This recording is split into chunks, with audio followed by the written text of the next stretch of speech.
435장 찬양하겠습니다.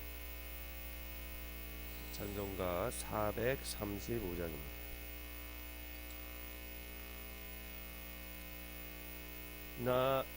나의 영원하신 기여 생명보다 귀하다. 나의 갈 길 다가도록 나와 동행하소서. 주께로 가까이 주께로 가오니 나의 갈 길 다가도록 나와 동행하소서.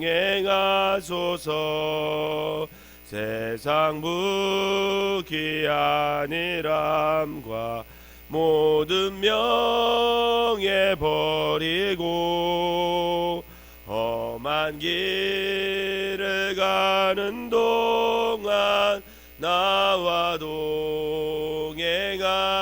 동행하소서.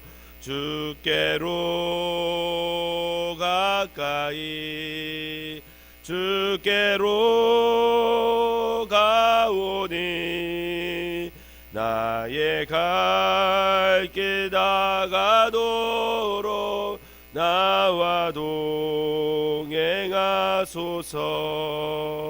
어두운 골짝 지나가며 험한 바다 건너서 천국 문에 이르도록 나와 동행하소서. 주께로 가까이 주께로 가오니 나의 갈 길 다가도록 나와 동행하소서.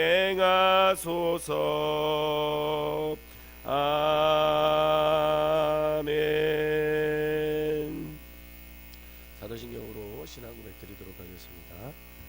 전능하사 전지를 만드신 하나님 아버지를 내가 믿사오며 그 외아들 우리 주 예수 그리스도를 믿사오니 이는 성령으로 잉태하사 동정녀 마리아에게 나시고 본디오 빌라도에게 고난을 받으사 십자가에 못 박혀 죽으시고 장사한 지 사흘 만에 죽은 자 가운데서 다시 살아나시며 하늘에 오르사 전능하신 하나님 우편에 앉아 계시다가 저리로서 산 자와 죽은 자를 심판하러 오시리라. 성령을 믿사오며 거룩한 공예와 성도가 서로 교통하는 것과 죄를 사하여 주시는 것과 몸이 다시 사는 것과 영원히 사는 것을 믿사옵나이다. 아멘. 오늘 함께 보실 말씀은 예레미야 30장 말씀입니다. 예레미야 30장 제가 한 절 읽고 여러분들이 한 절 읽고 24절 마지막 절은 다 같이 읽도록 하겠습니다. 여호와께로부터 말씀이 예레미야에게 임하여 이르시니라.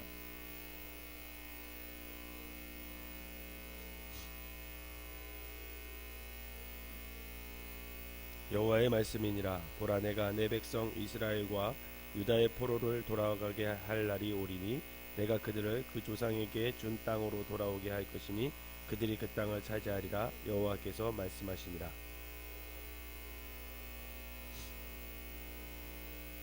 여호와께서 이와 같이 말씀하시되 우리가 무서워 떠는 자의 소리를 들으니 두려움이요 평안함이 아니로다.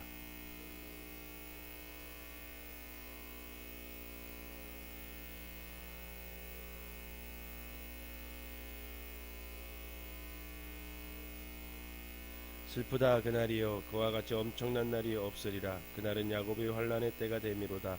그러나 그가 환난에서 구하여 냄을 얻으리로다.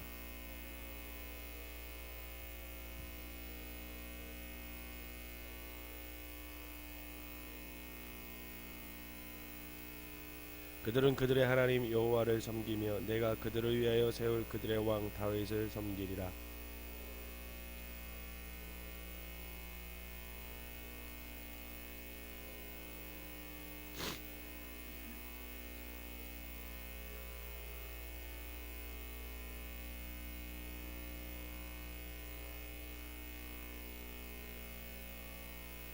이는 여호와의 말씀이라. 내가 너와 함께 있어 너를 구원할 것이라.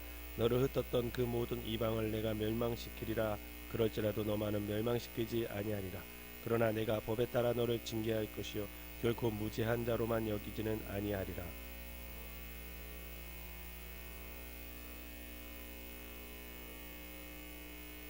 내 송사를 처리할 재판관이 없고 내 상처에는 약도 없고 처방도 없도다.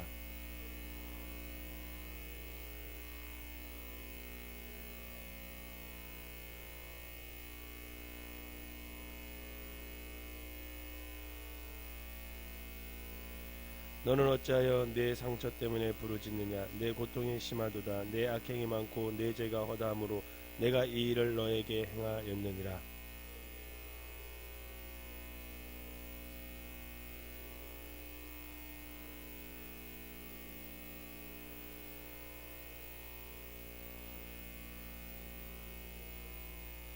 여호와의 말씀이니라. 그들이 쫓겨난 자라 하매 시온을 찾는 자가 없은즉 내가 너의 상처로부터 새살이 돋아나게 하여 너를 고쳐 주리라.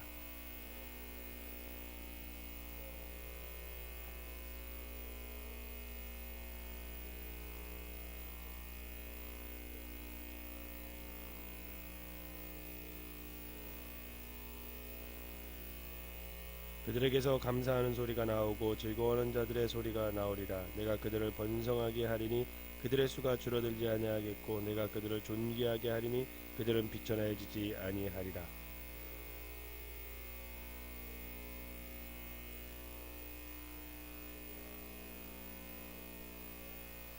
그 영도자는 그들 중에서 나올 것이요 그 통치자도 그들 중에서 나오리라. 내가 그를 가까이 오게 하리니 그가 내게 가까이 오리라. 참으로 담대한 마음으로 내게 가까이 올 자가 누구냐. 여호와의 말씀이니라.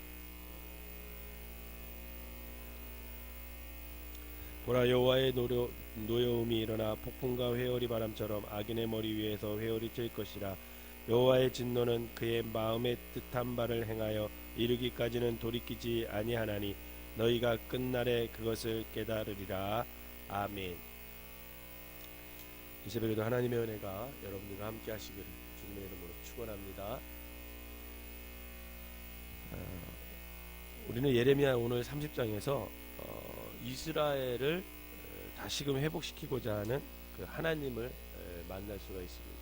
그동안 28장 거의 28장까지는 하나님께서 이스라엘에 대한 심판을 얘기하셨고 이스라엘에 대한 멸망, 그들의 죄악상, 그것에 대해 쭉 말했죠. 근데 이제 29장부터 30장에 이르면서 하나님께서 그들을 다시 회복시킬 것이라는 약속을 해주세요. 이스라엘의 회복의 근거는 이스라엘이 다시 뭐 국력이 강하여진다거나 뭐 주변 강대국들의 세력이 약화돼 가지고 다시 이스라엘이 회복되는 것이 아니라 이스라엘의 회복은 오직 하나님께서 약속하신 그 하나님의 말씀에 근거하고 있다라는 거예요. 그럼 2절부터 3절을 다시 한번 읽어볼까요? 2절 3절 30장 2절 3절 한번 읽어볼까요? 시작. 이스라엘 하나님 여호와께서 이와 같이 말씀하여 이르시기를 내가 내게 일러준 모든 말을 책에 기록하라. 여호와의 말씀이니라. 보라, 내가 내 백성 이스라엘과 유다의 포로를 돌아가게 할 날이 오리니 내가 그들을 그 조상들에게 준 땅으로 돌아오게 할 것이니 그들이 그 땅을 차지하리라. 여호와께서 말씀하시니라. 아멘. 하나님의 약속에 근거한 예레미야의 이 메시지와는 달리 어제 살펴봤던 29장의 스마야 같은 그런 거짓 선지자들은 아무런 근거도 없는 어떤 긍정, 희망의 메시지를 통해서 이스라엘 백성들의 마음을 현혹시켰습니다.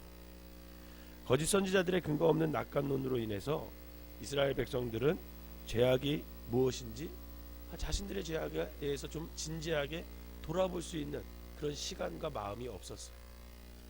거짓 선지자의 잘못된 메시지로 인해서 백성들은 자신들이 쌓아왔던 죄악의 참상한 현실을 그냥 제대로 인식하지 못한 채 하나님의 심판의 날을 맞이하고 말았습니다. 이스라엘 백성들의 마음에는 하나님의 심판 따위는 자신들이 사는 이 현실과 동떨어진 그냥 먼 이야기, 옛날 이야기, 그냥 옛날 우리 조상들이 받았던 어떤 그런 거로만 생각했죠. 이런 상황 속에서 예레미야는 백성들의 마음에 자리 잡고 있는 이 막연한 긍정과 그 잘못된 믿음과 싸울 수밖에 없었습니다. 그래서 예레미야의 메시지는 주로 멸망이었고 심판이었고 백성들이 저지른 각종 죄악상에 대한 폭로가 주를 이루었어요. 왜? 그들이 그것을 얘기했을 때 그것과 좀 대면을 해서 자신들의 어떤 속을 좀 뒤돌아보면서 다시 하나님께 돌아오게 하려는 예레미야의 그 마음이 그것 속에 담겨져 있는 거죠. 이러한 예레미야의 메시지가 결국은 그래서 그들에게는 환영을 받지는 못했습니다. 권력을 쥐고 있었던 당시의 주류 종교인들과 선지자들 그리고 그들에게 현혹당한 백성들은 예레미야의 입을 막으려고 했고 탄압하려고 했고 심지어는 예레미야를 잡아서 죽이려까지 했습니다. 사실 국가적인 위기 앞에서 희망보다는 절망적인 소식들만 들려오는 시국에 어느 선지자들이 백성들을 위로와 희망을 메시지를 전하는, 여러분 그런 메시지를 전하고 싶지 않은 사람들이 어디 있겠어요? 국가가 어렵고 국가가 힘들고 막 그러면 희망의 메시지를 전하고 싶죠. 소망의 메시지를 전하고 싶죠. 그러나 예레미야도 아마 그런 마음이 있었을 거예요. 그럼에도 불구하고 예레미야는 그들에게 소망과 희망을 먼저 전하기보다는 그들의 죄악을 선포하고 하나님의 심판을 선포하고 그래서 그들로 하여금 다시 돌아오게 한 다음에 소망과 희망을 전하고 싶었던 거죠. 먼저 회개가 있은 다음에 은혜가 있는 것과 마찬가지로 예레미야의 마음은 먼저 그들이 하나님 앞에 회개하고 그리고 나서 하나님의 회복이 있을 거라는 마음이 또 믿음이 예레미야에게는 있었던 거죠. 그래서 예레미야의 고통과 번민은 바로 여기서부터 출발하는 거예요. 여러분 예레미야도 소망을 말하고 싶었습니다. 희망을 말하고 싶었어요. 선지자로서 백성들에게 힘과 용기를 북돋아주고 싶은 마음이 굴뚝 같지만 이제 곧 현실로 드러나게 될 하나님의 진노 앞에서 이 예레미야 선지자는 늘 고통스러웠습니다. 그래서 예레미야는 눈물을 흘릴 수밖에 없었죠. 그래서 예레미야가 눈물의 선지자다 이렇게 되는 거죠. 먼저 죄악상을 낱낱이 고발하고 하나님의 심판을 얘기하고 그들의 회개를 이끌어내려는 그 예레미야의 마음이 고스란히 지금까지 다 그의 메시지 선포에 다 담겨져 있었습니다. 그러한 고통 속에서 범민하는 선지자에게 하나님이 드디어 오늘 회복과 위로의 말씀을 전하게 하십니다.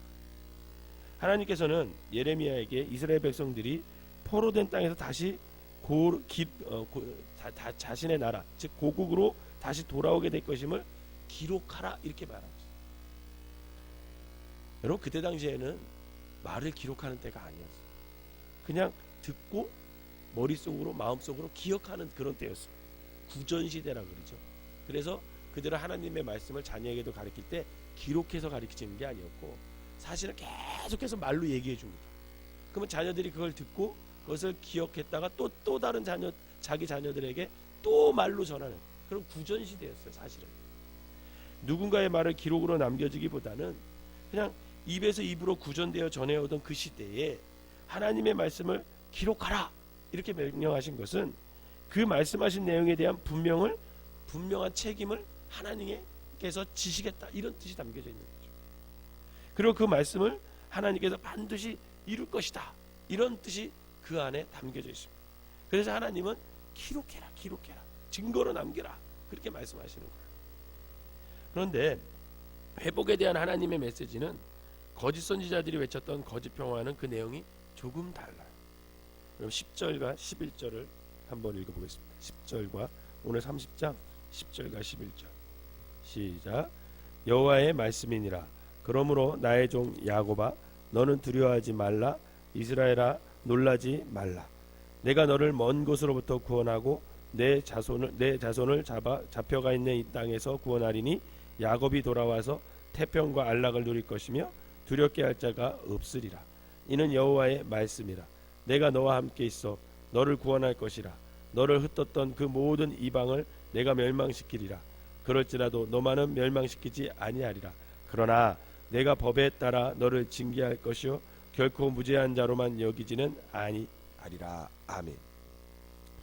포로 생활로 죗값을 치른 후에 이스라엘을 다시 회복시키겠다는 하나님의 약속이에요. 그리고 이스라엘에게 고통과 공포의 대상이었던 그 이방 세력들을 하나님께서 다 멸망시킬 것이다. 이게 하나님의 약속입니다. 그런데 하나님은 회복의 메시지 말미에 뭐라고 하냐면 내가 법에 따라 너를 징계할 것이요 결코 무죄한 자로만 여기지 아니하리라. 이렇게 이 말씀을 덧붙이죠. 마치 한참 동안 벌을 주고 꾸지람을 듣고서 주눅이 든 그 아이를 꼭 안아주면서 많이 아팠지? 많이 힘들었지? 하면서 다독거려주다가 그러다가 끝에 그래도 너 지금부터 너 두고 볼 거야? 이렇게 말하는 것과 마찬가지죠. 거짓 선지자들의 달콤한 복음에 길들여져 있던 이스라엘 백성들에게는 이러한 경고가 아무리 위로의 내용이 많다 하더라도 기꺼운 마음으로 받아들이기에는 어려운 부분이 좀 있었어요. 그러나 여러분, 징계는 하나님께서 당신의 백성들을 사랑하시는 가장 확실한 증거입니다. 그렇다면 왜 하나님께서 그런 징계를 사용하실까? 그 이유가 22절에 나와요. 그럼 22절 한번 읽어볼까요? 시작. 너희는 내 백성이 되겠고 나는 너희들의 하나님이 되리라. 다시 한번 읽겠습니다. 시작. 너희는 내 백성이 되겠고 나는 너희들의 하나님이 되리라. 아멘. 하나님이 이스라엘을 징계하시는 이유는 그들이 하나님의 백성이기 때문에. 백성이 아니면 징계할 필요가 없어요. 심판할 필요가 없어요. 그리고 그 하나님의 백성은 거룩해야 하기 때문에 그렇습니다. 거룩함은 하나님의 백성이 되기 위한 어떤 필요 조건이 아니에요. 거룩함은 이미 하나님의 은혜로 하나님의 백성이 된 사람들이 살아야 하는 삶의 원리이자 지침서입니다. 바로 이 점이 거짓 선지자들의 달콤한 거짓 복음과 예레미야가 전한 하나님의 말씀과의 근본적인 차이가 바로 여기에 있는 거죠. 사랑하는 성도 여러분, 우리 그리스도인들이 이 땅을 살면서 추구해야 할 가장 고귀한 가치가 있다면 그것은 거룩함임을 여러분 믿으시기를 바랍니다. 거룩함이란 단지 순진무구함이나 어떤 깨끗함을 의미하지 않아요. 하나님의 백성이 지녀야 하는 거룩함은 구별됨이에요.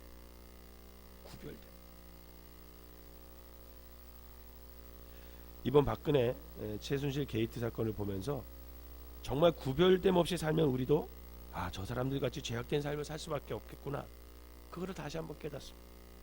여러분, 대통령은 대통령답게 구별되게 살아야 해요.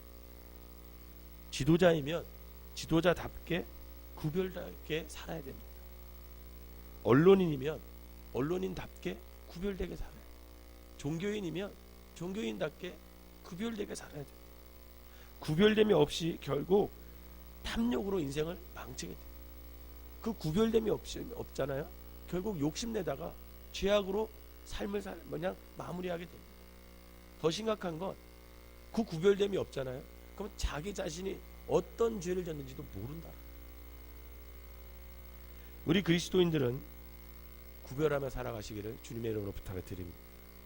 우리가 지켜야 할 법과 규범이 있다면 당장 눈앞에 이익이 없더라도, 아니 손해를 보더라도 꼭 지켜야 됩니다. 정직한 땀으로 얻은 대가와 더러운 욕심으로 얻은 이익을 우리가 구별할 줄 알아요.